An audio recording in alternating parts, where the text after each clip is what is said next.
So, Reverend Anastasia, Yes, Sarah. I hear you delight in Christmas Eve morning pageants in particular. Tell me about that.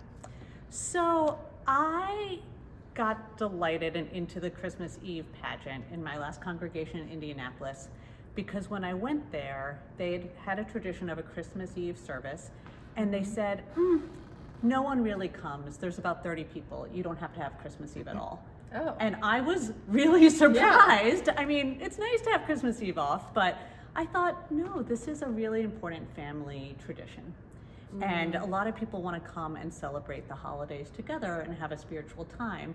And I thought, based in my own childhood, I knew that one thing that people will come to is when they know that there's a place, particularly an engagement factor for their kids.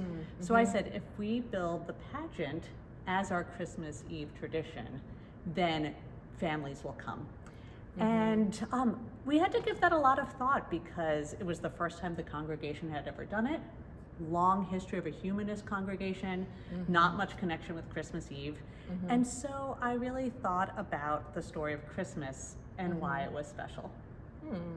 Well, I gotta be honest, the first time you said pageant to me and I'm thinking the busyness of the holidays, oh my gosh, how is that gonna work? But this whole idea of a brown bag pageant is just really brilliant. Just brilliant.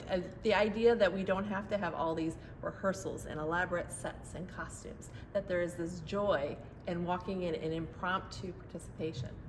Do you know, there's something about, because some of the times I do a brown bag pageant and not all the time, but it fits it really well because there is a wonder, an imagination, a surprise, and an expectedness to the Christmas story. Because I'll guarantee you, for anyone who comes, you think you know the story and you don't. I bet your story never had a whole menagerie of animals from across the creation. I bet your story never included a very celestially imagined narrator. I bet it didn't have the focus on justice that you would expect.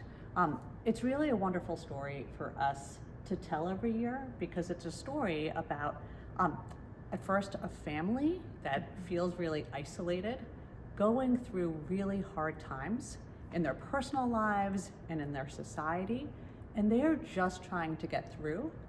And somehow they discover a miracle of community, of life, of passion, of having abundance and receiving generosity, and of celebration. It's an unfolding of possibility, even when you don't feel like hope is probable. And I think we need to be reminded of that every year.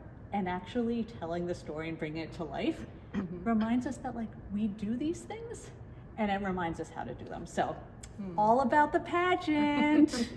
So we are so excited to bring it here to UUCA, and we'll be telling you a little bit more what might be in store in those brown bags next week. So tune in to part 2 of what's in store for you Christmas Eve morning.